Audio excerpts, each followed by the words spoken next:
Please welcome the panel on the geopolitics of AI. Moderator, Bloomberg New Economy, Erik Schatzker.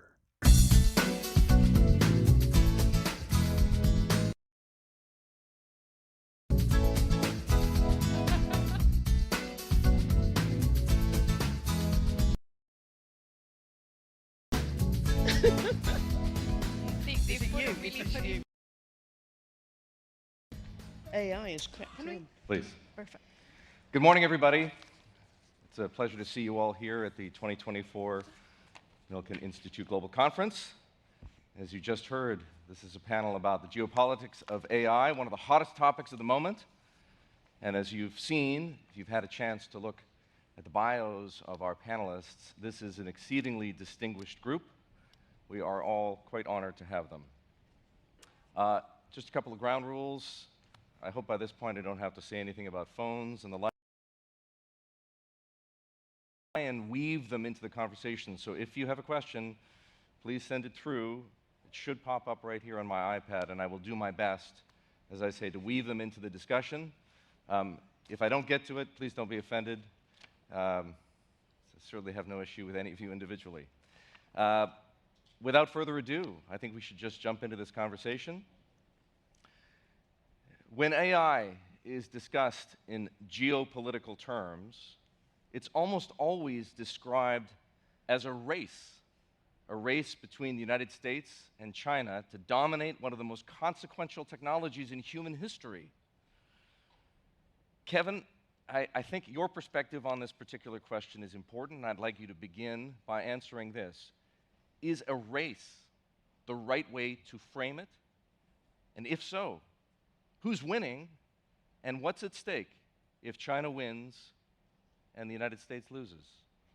I think you're right to characterize it as a race. The United States, really since 2017, has described the US-China strategic relationship as a strategic competition, quote unquote. That now has bipartisan buy-in in this country amongst Republicans and Democrats. It does describe the underlying geopolitical and geoeconomic and, frankly, ideational reality. On the Chinese side of the equation, they do not like the term, quote, strategic competition. I think the reason they don't like it is because it's too accurate to describe the underlying reality. They would prefer to use language such as win-win cooperation. I don't see much win-win going on in this particular domain. But underneath it all, because it's a Marxist-Leninist state, and as someone who's a student of the history of the party, they see this as a strategic competition. The second point would be Xi Jinping worked out, probably about 2017, 2018, that this was a potential game changer in the geopolitical race or competition between the two countries. The circular issued that year to the entire Chinese system defined it as a game changer. And therefore, if you look at the origins of the concentration of Chinese political, economic policy, but most critically industrial policy might behind the Chinese AI research machine, it really dates from about 1718, and it's been proceeding at a pace. And that's because in Beijing they see this as a game changer in terms of weaponry. They see it as a game changer in terms of global economic competitiveness. And finally, your question to me was, and who do you think is winning? Well, a little beyond my pay grade, because I'm just a graduate in classical Chinese poetry, so I don't deal with things that really matter. But let me hazard a guess. When the Chinese system in November last year proposed to the United States that there should be, for the first time, a high-level dialogue between the Chinese and American systems on this subject, my knowledge of the Chinese system, being a student of it for a while, is that they really advanced the need for such a dialogue if they thought that they were radically ahead. I think their deduction is, when they look at the American ecosystem, primarily driven out of the dynamism of the American private sector, but with, frankly, collaboration now through a whole bunch of governmental institutions not just through the DoD, but across the wider remit of the national security establishment of this country, it's enough to cause our Chinese friends to be deeply concerned about where they now stand. One final point, and on this one, is we often think that AI in all of its dimensions, therefore, when applied to weapon systems and applied to economic competitiveness, is therefore something which the Chinese system is universally reaching for without caveat, but there is a caveat. And that is the Chinese system as an authoritarian state, when they look at ChatGPT and generative AI, have a whole range of anxieties about how these technologies can be deployed within the system against a regime. For example, if you were to ask a question using ChatGPT, if you're sitting one day in Guangzhou using the Chinese language learning platforms, and you're drawing upon this massive Chinese language material from Hong Kong, Taiwan, Singapore, other parts of China, and ask this question, how do I remove the Chinese leadership? This is a very destabilizing question to ask generative AI. And if you're sitting there as a sub-branch of the Chinese Communist Party, you're saying, this is not a good development. And so I think, therefore, there is a level of anxiety within the Chinese system in terms of its domestic politics about where this could go as well. As many of you know, Kevin is the former Prime Minister of Australia, currently the Australian ambassador to the United States. Sitting immediately to my left is Karen Kornbluh. She's the former US ambassador to the OECD. Eva Maydell is a member of the European Parliament and one of the authors of Europe's AI Act.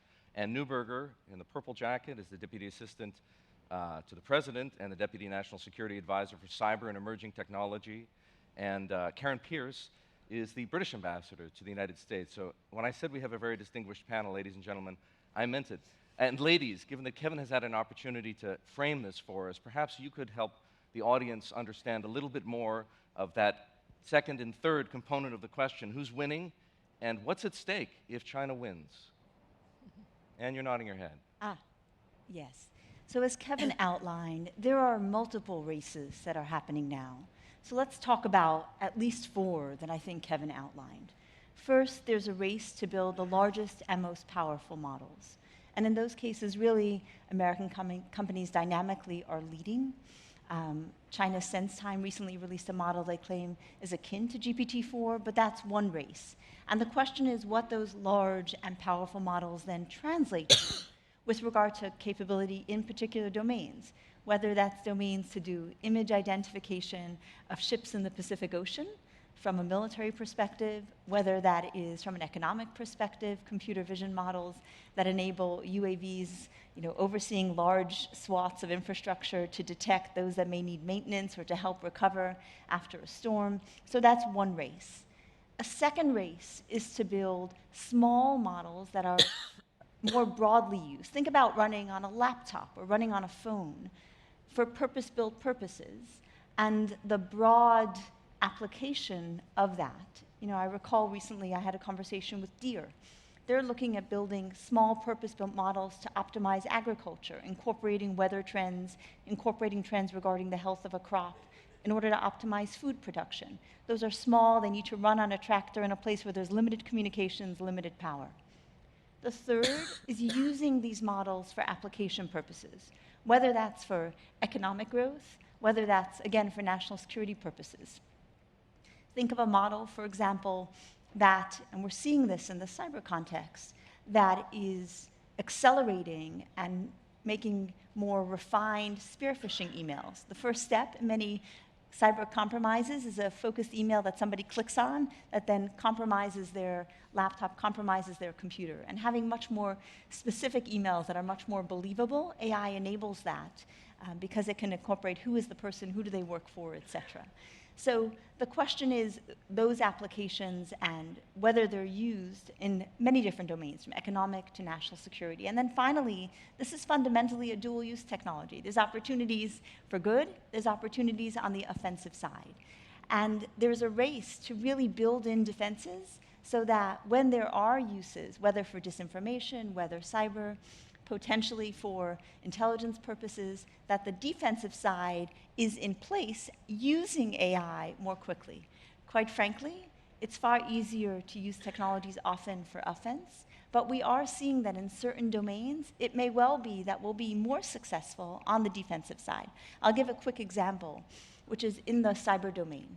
A really concerning area, because our economies are digitizing, our intelligence and military domains are connected to the internet, and the massive amounts of data and enabling learning from that is really the differential in any conflict or crisis. There's so much information now that being able to pull that together to say, is this indications and warning of something anomalous? Is a group that's forming near an embassy, is that just a demonstration, or is that a mob forming that's trying to approach an embassy? AI can help by identifying both the images, the conversations, and precedent to help, from an indications and warning perspective, help governments understand, is this a real threat, or is this something that is really, that can be left alone? So in that sense, building those models, the close partnership between governments in building that and applying that to help our national security, to help our economic growth, is a key race as well. And I think, just to close that, as in a number of our countries, we stand up AI safety centers, both focused on the safety of the models themselves, but also focused on using those applications for societal purposes. There is an opportunity to do that together and to ensure that those benefits are available to a broader group. Karen Pierce. Yeah, can I just leap in on the back of that? Are we winning? I think we're used to winning, or we're used to the US winning, because we have alliances, we have open societies, we're used to those values somehow translating into practical things. But I think it will be a step-by-step competition.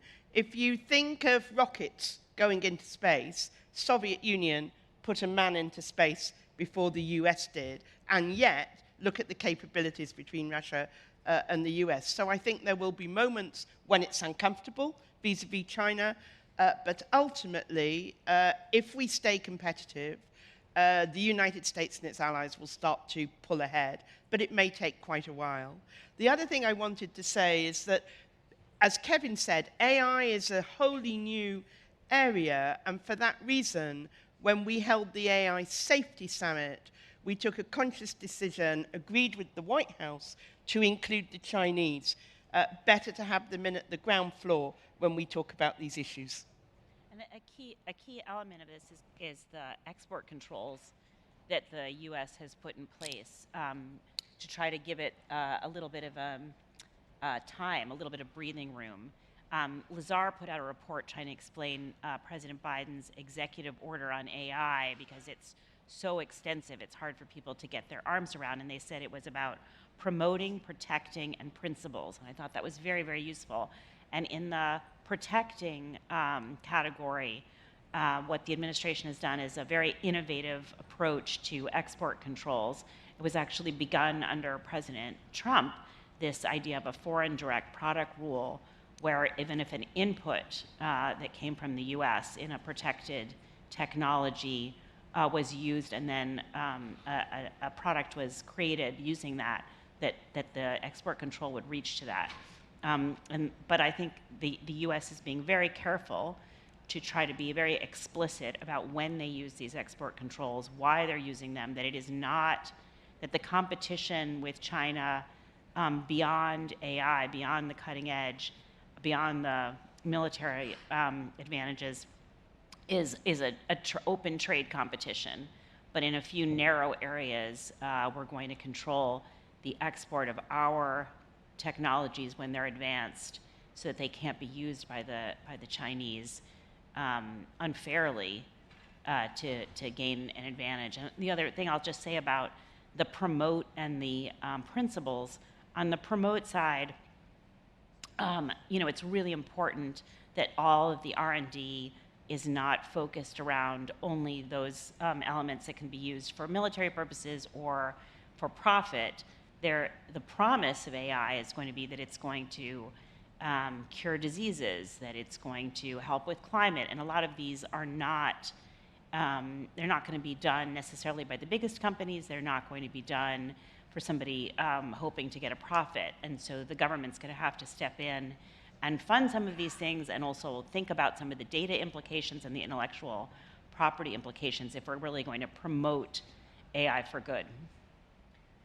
If I can draw a parallel as someone who worked both on the European Chips Act and the European AI Act, I was telling Karen earlier on that 3 years ago, when I first started working on the European Chips Act and meeting with the ecosystem of semiconductor stakeholders, we were just talking about technical things, about allocation of budgets and how to make this work. A year after, once the war in Ukraine has started, it was all about geopolitics and how do we make sure we have secure supply chains. I remember, Eric, we were sitting in a panel talking AI about a year ago. It was just technical. It was how do you regulate, what are the rules?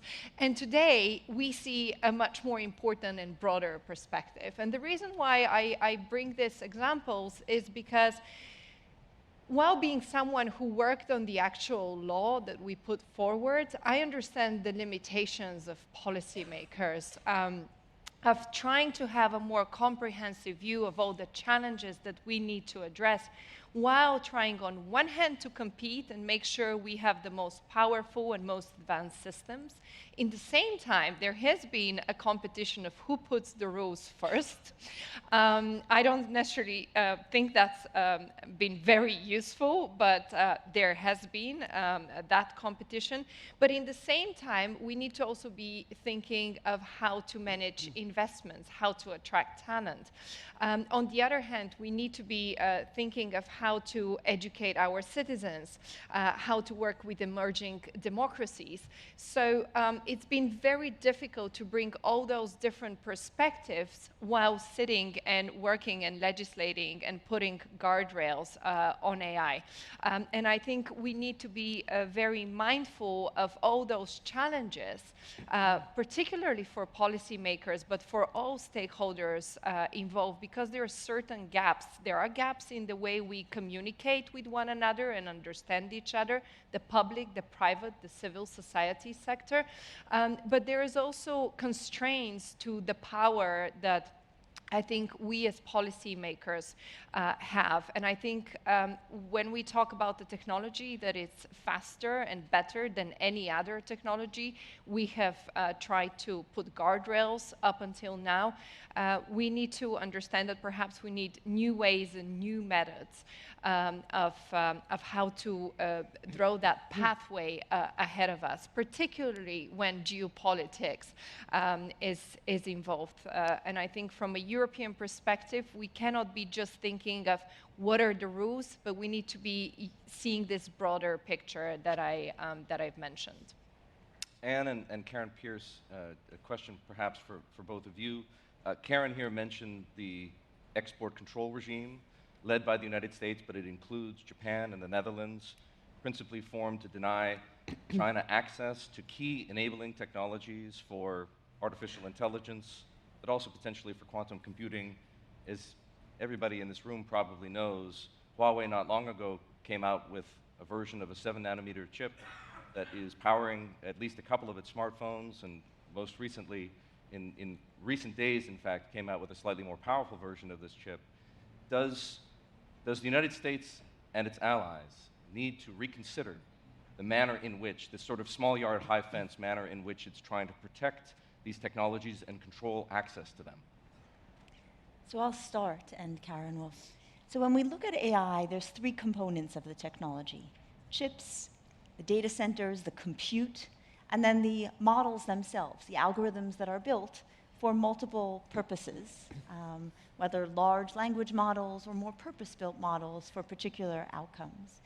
And our goal is that we maintain leadership at the cutting edge. We know the technology continues to evolve, notwithstanding the point that there are multiple races, the most powerful models, application, broadest use, but we still want to ensure that the most powerful models, we have a leading edge. So we expect that we will continue to innovate and grow, but for some period of time, maintaining that edge matters. And I think one would expect that different countries are applying their top talent, their government programs, their investment, to try to compete in this space. So our goal is ensuring that we maintain that leading edge as much as we can, along with our key partners and allies.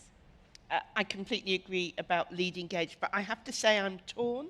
I'm torn between thinking this is just another version of a problem we've met before. For example, you don't routinely export nuclear fissile material.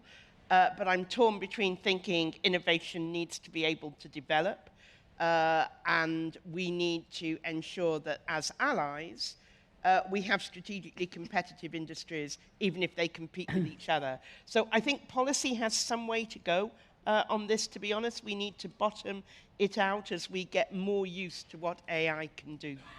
I think there's a bit of a, I think the US could do a better job explaining the export control regime and how it's not violating WTO rules, and how it was China that, you know, we thought that by bringing China into the WTO, they would liberalize, they would, you know, be obedient to the rules of the multilateral system, and they haven't. They've, as Anne knows, they've used, you know, cyber tools to steal intellectual property.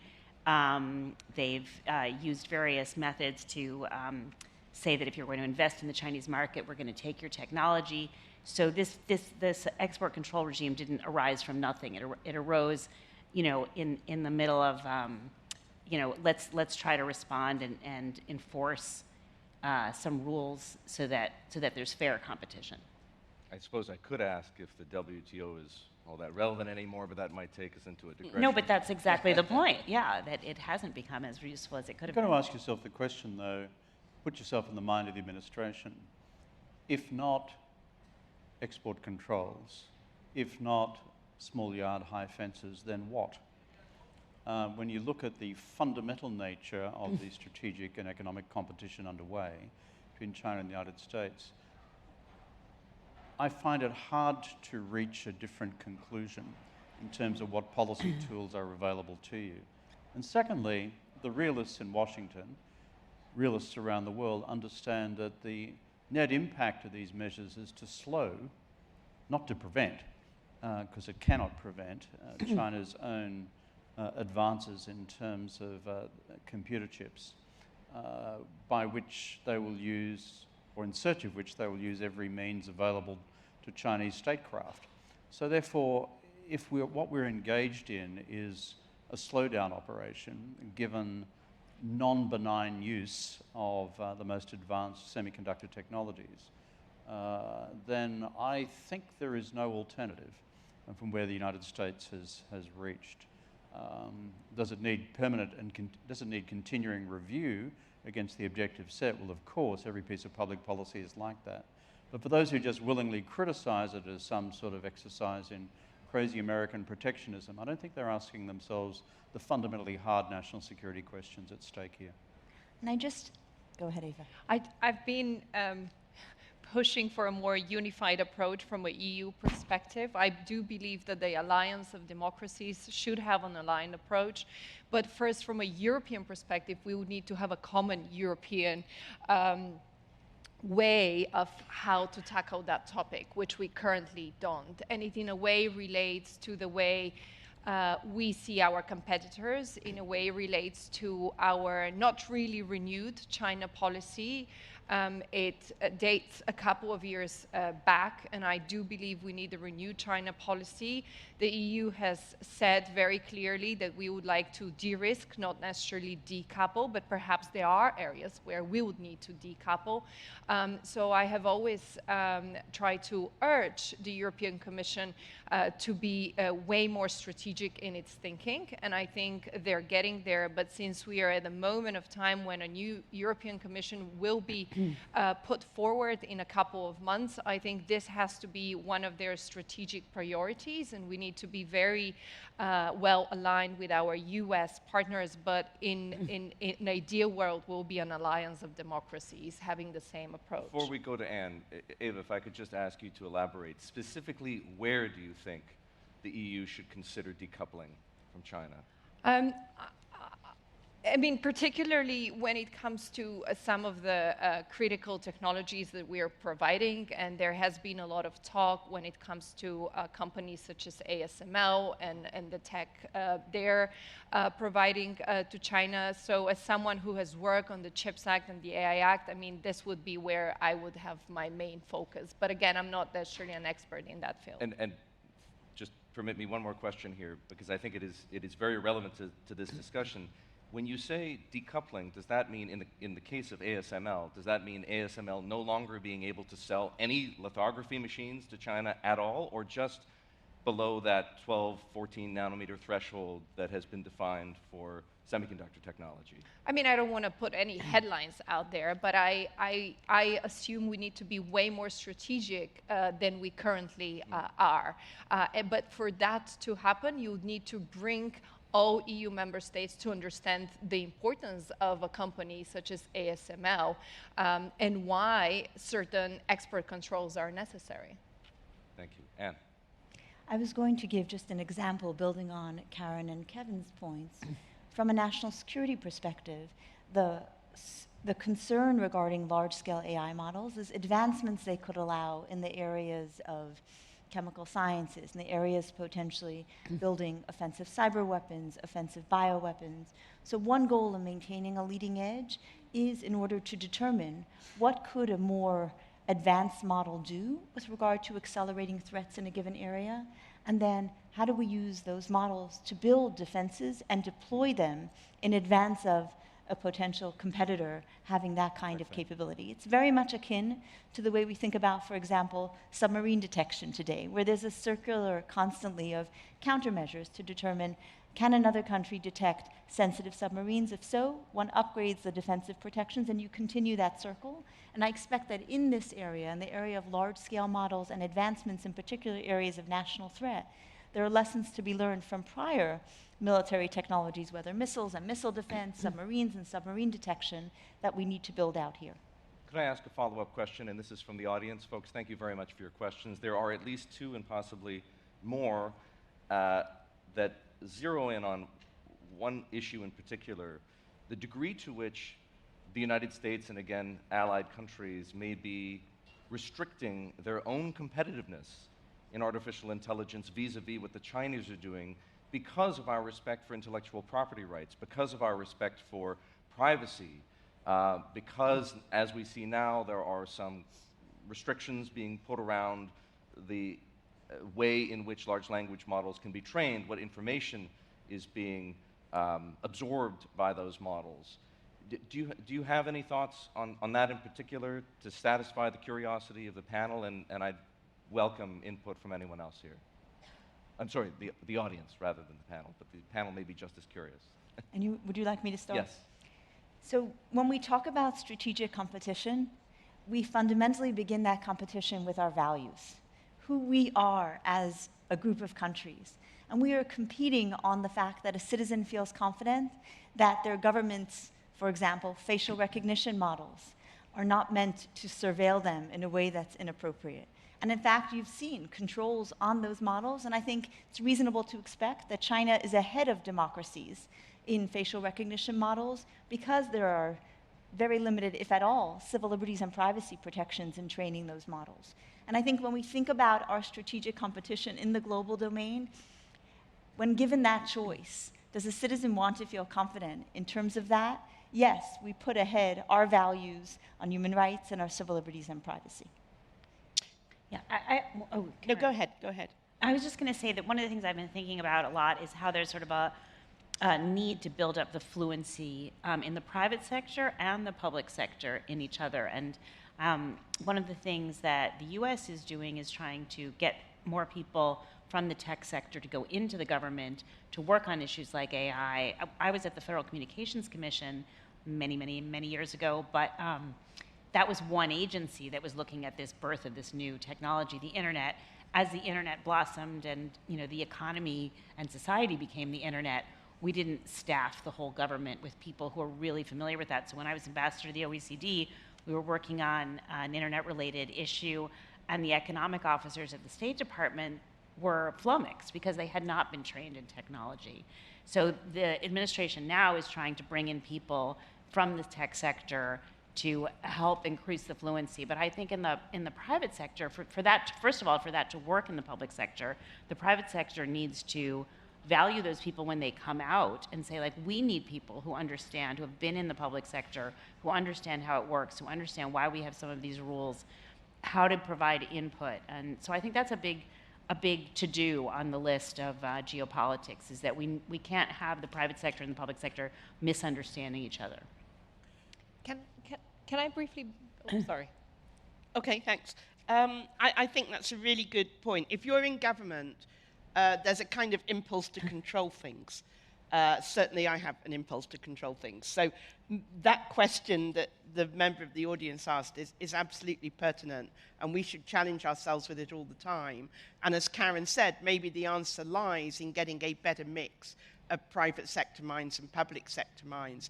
But I also wonder if the question is fundamentally a bit like medicine. You have negative standards.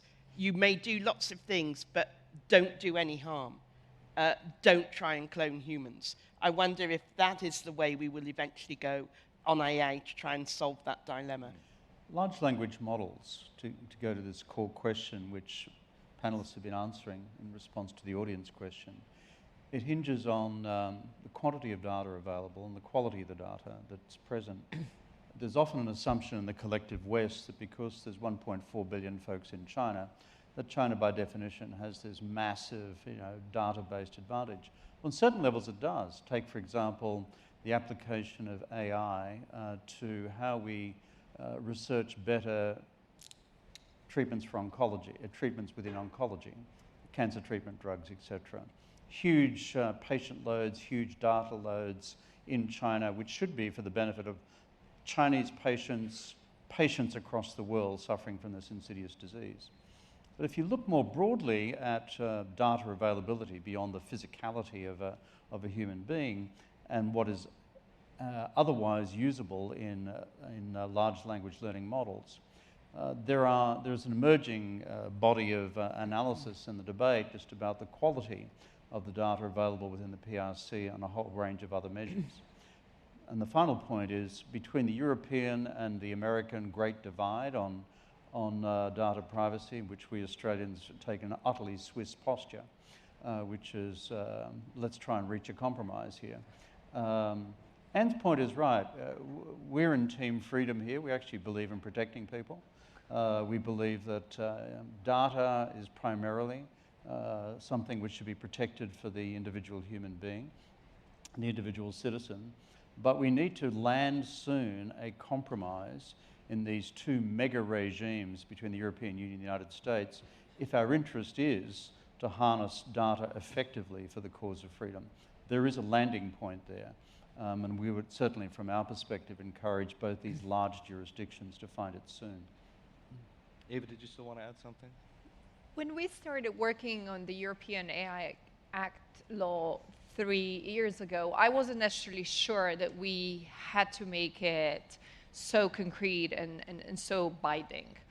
But a year ago, I realized that it is really necessary. I say this because I always stood by the principle in my work that we need to have regulation for innovation. So I've got the question very often, isn't it too stringent? Aren't we stifling innovation? But I think we currently have taken the right approach, even though a lot of particularly European companies are very worried about the rules that they need to put in place. I say this because Europe is famous for its European way of life, but I think that's mainly because of the values that we put first. So what we did with the AI Act is to make sure it's aligned with our values, that it's safer, that it's more democratic. And I think in the more dangerous and unpredictable world we live in, that's necessary. But would it be a little bit more burdensome for some companies? Yes, absolutely.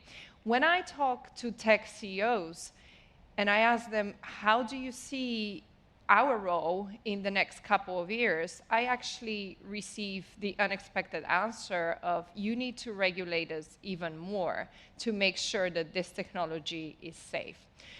I'm again going to go to the bit of a bigger picture because we rarely talk about the social responsibilities of all actors involved in that topic. We rarely talk about the military use and the dual use of AI and how this part is going to be regulated.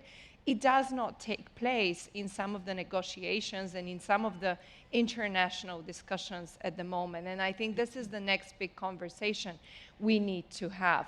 While innovation is happening, we need to make sure that there has to be some sort of guardrails, rules, principles, standards, some sort of an alignment, AI global rule book, if you want to call it, so that there is not so much disparity between the different approaches. But in the same time, what we in Europe have to learn is how to make sure to support the innovation, how to make sure we attract investment. And we haven't been good at that. We've been very good at putting the norms, but we haven't spent enough time of thinking how to create those ecosystems and make sure that they thrive and they can compete, because currently we are more of a referee and way less of a player.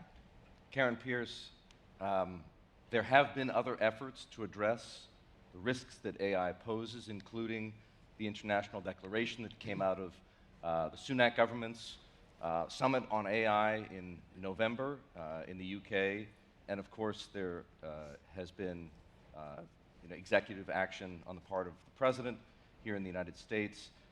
But so far, the EU AI Act is effectively the only regulatory standard of its like. Does that, as a result of that, does that become the sort of the global AI rule book that Eva was just referring to, a supranational standard that all companies, at least multinationals, have no choice but to follow?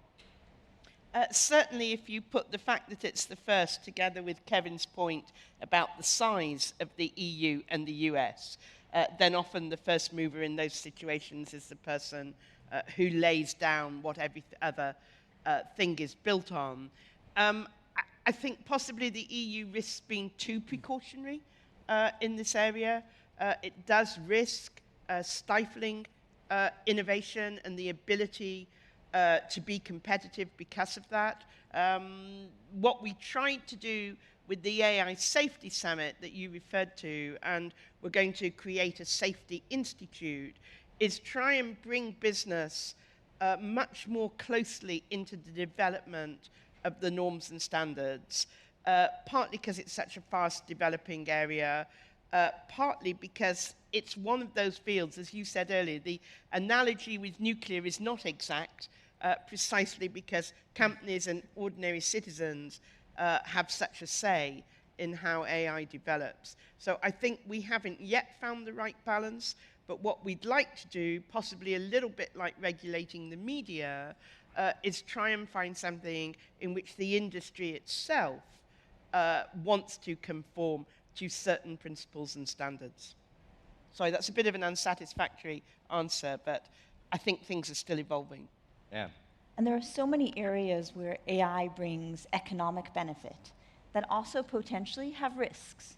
So for example, optimizing loans in given areas, but we also want to ensure that that's managed for the potential bias, that that's done in an equitable way. So I think the key is, this is a new technology we actually don't quite know yet. First, how to adequately red team a model to feel confident in its use, particularly if it's being used in something that ties to a physical thing, a decision on load balancing on an energy grid, a decision on which actual components of a grid get optimized maintenance. So I think the real leaders will be those who determine what is adequate red teaming and testing, what are adequate human controls, human in the loop, and then what are the appropriate defenses against malicious use of models that we need to protect against. And I think the stand-up of the AI Safety Center at the Department of Commerce, the close partnership it is already building with the UK, which really led, and the investments the UK is making in this space, the partnership in areas like the stand-up across some of the large foundation models, the work that the private sector can be doing on its own to share what it's learning in terms of red teaming models. That shouldn't be an area for competition. That should be an area of partnership among companies, because quite frankly, the more companies can gain the confidence of citizens in the trustworthiness of the models, the more companies can gain the confidence of governments in the safety of the models, the more regulation will be on that balance of innovation, security, and competition, the more government regulation will be able to promote and allow innovation, and while understanding and having a better sense of the risks that come along with that. Karen Kornbluh, the greatest threat AI poses in theory is an existential one, and it has been likened to the threat posed by nuclear weapons. Yet, as anybody who's watched the movie Oppenheimer knows, or was reminded of, the world failed to set limits on nukes when it had an opportunity back in the 1940s and 50s, and here we are decades later with a nuclear attack hanging over Ukraine and possibly Iran as well. Is there any reason to think this time is different? Wow. So, I think as you point out, there's an urgent need to dust off the idea of multilateral cooperation. And for those who don't know what the word multilateral means, it means government to government. And it doesn't only mean with allies. I think there's a lot of work we need to do with our allies, as Eva said, and I can talk about that in a second. But then even with our strategic competitors, our adversaries, we need to realize the desperate need to get ahead of this technology and negotiate some basic rules of the road for engagement.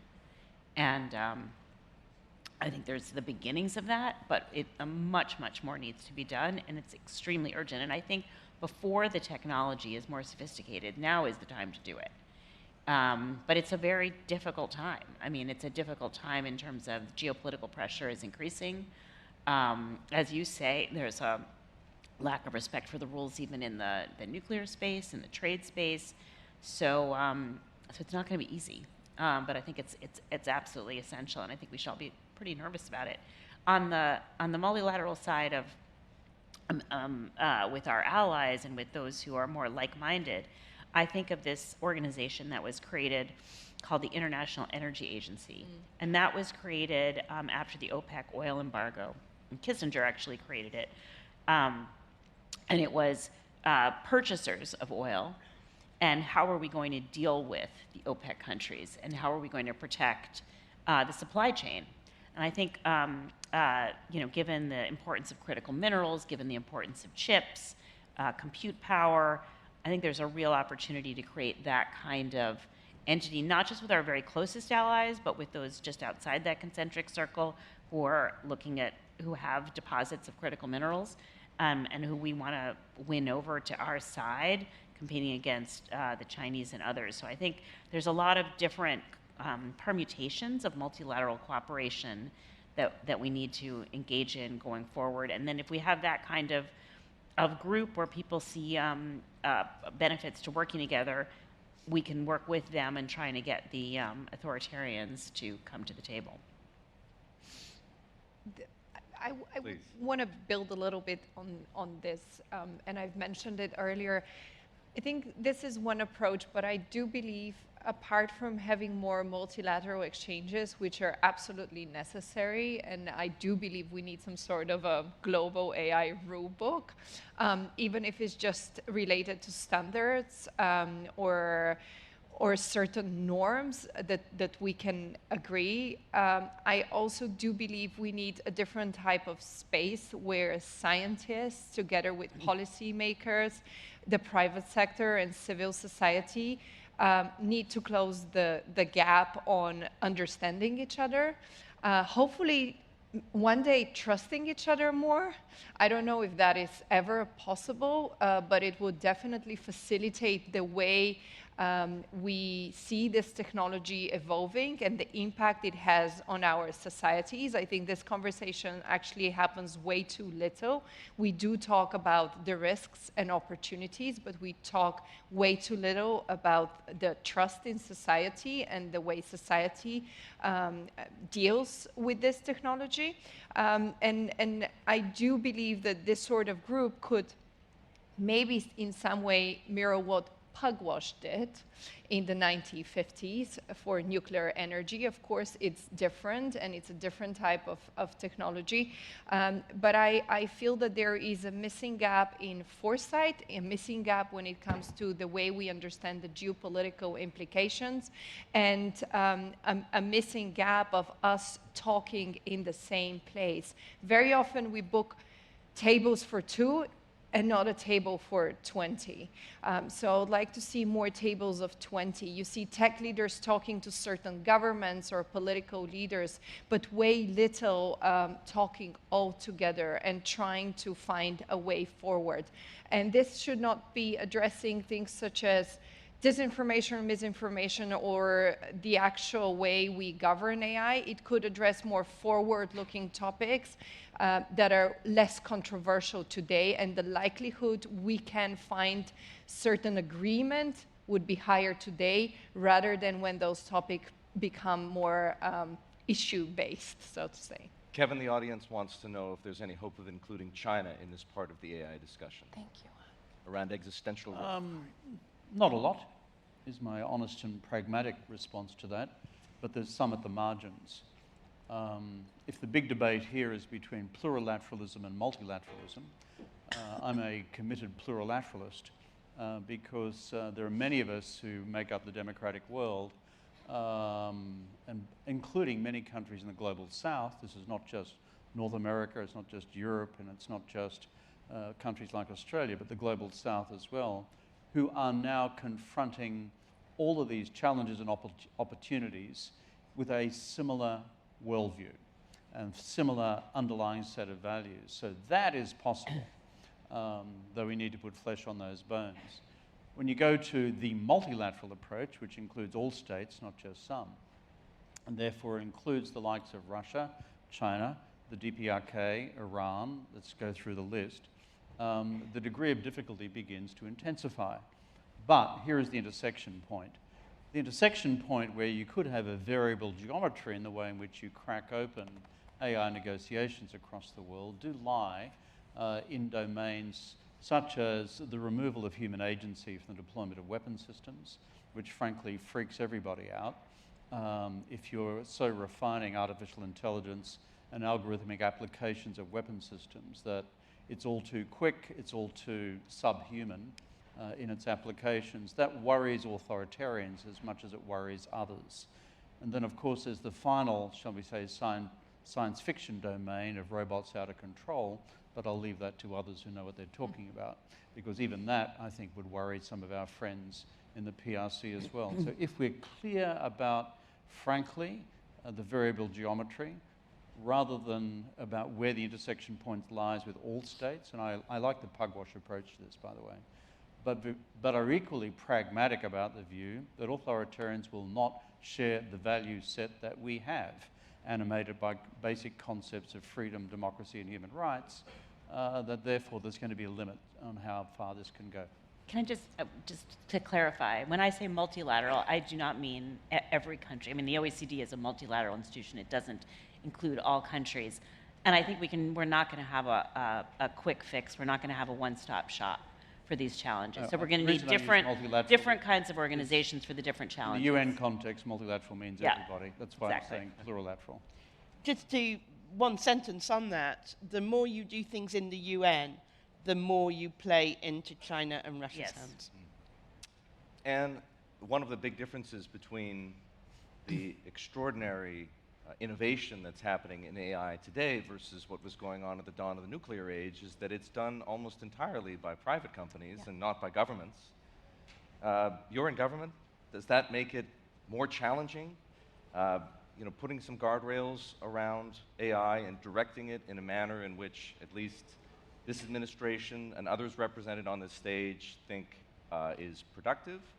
And how difficult is it to keep up with Microsoft, for example, when it's not just doing deals with OpenAI, but Mistral in France and G42 in the UAE?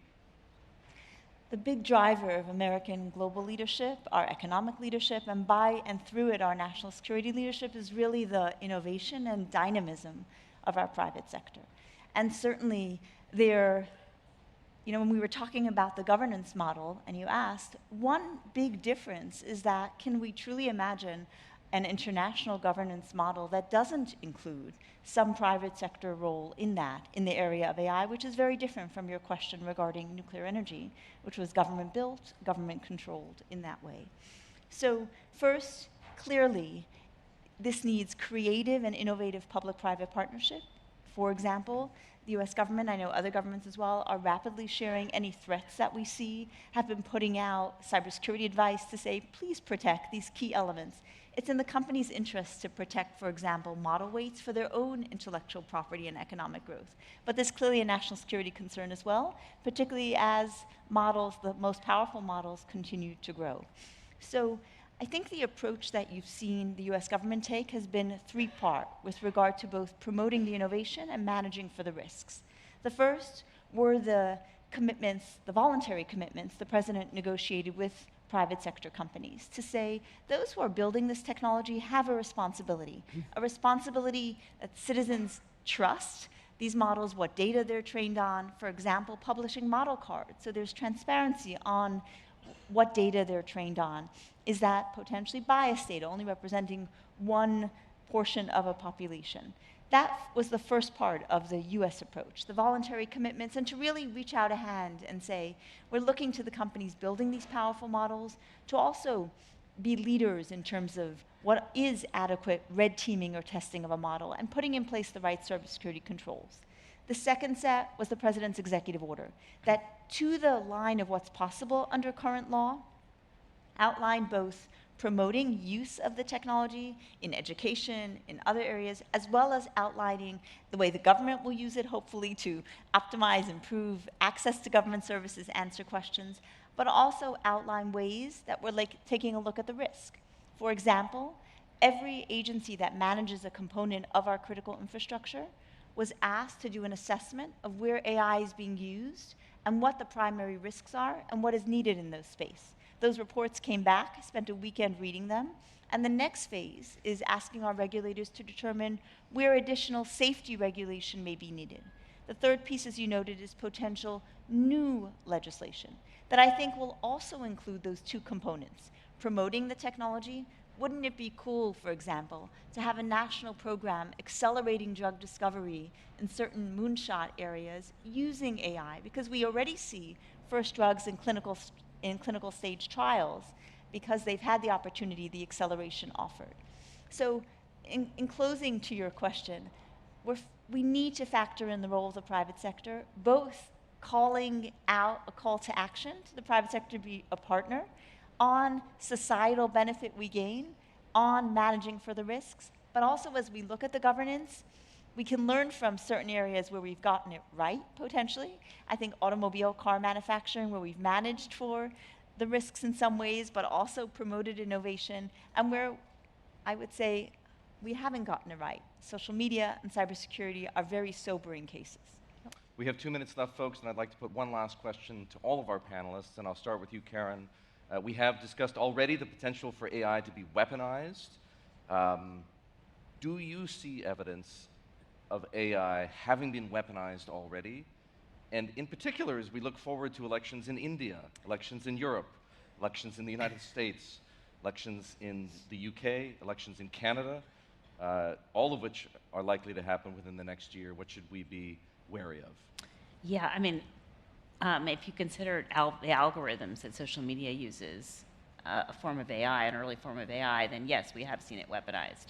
And I think we have reason to be concerned, in large part because our societies are not yet literate in terms of the kinds of tailored messaging that can be done with the access to so much individual data, especially in the US, about folks. So you get the sort of high touch of community organizing, but at scale through social media.